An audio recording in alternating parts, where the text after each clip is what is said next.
Di hari menjelang perayaan kemerdekaan Indonesia ke-79, tepatnya Jumat 16 Agustus 2024, sebuah kejadian menarik terjadi di perairan Gorontalo. Kapal Negara Gajah Laut 404 yang dikomandani Letkol Bakamla Agus Riharyanto berhasil menghentikan kapal MV Lakas berbendera Filipina.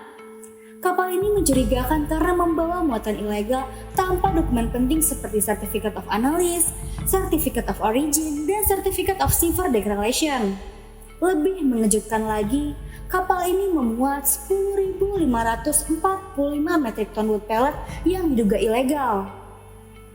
Gorontalo yang selama ini dikenal sebagai salah satu produsen wood pellet terbesar di Indonesia, kini menghadapi ancaman serius terhadap kelestarian hutannya. Menurut data Forest Watch Indonesia, hutan alam di Gorontalo hanya tersisa sekitar 693.795 hektar atau 57% dari luas daratannya.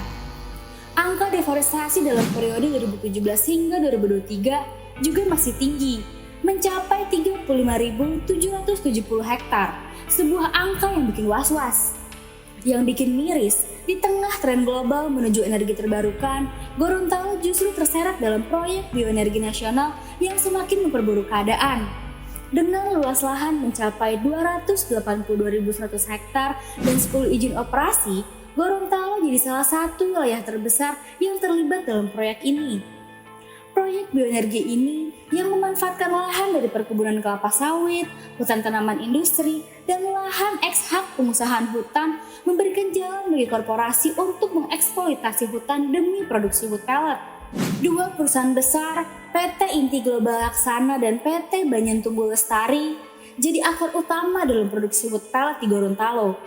Mereka mendapatkan izin dari Kementerian Lingkungan Hidup dan Kehutanan untuk menguasai ribuan hektar lahan.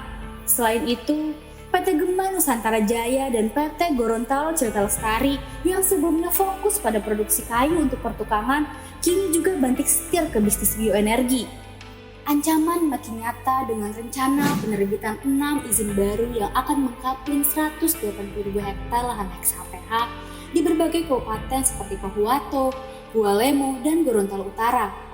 Meskipun KLHK berdalih ini adalah bagian dari upaya mencapai target full net sink 2030, di mana Indonesia berencana membangun 6 juta hektar hutan tanaman baru, pendekatan yang mengutamakan kepentingan korporasi ini justru berpotensi menjerumuskan Gorontalo ke dalam jurang deforestasi yang lebih dalam.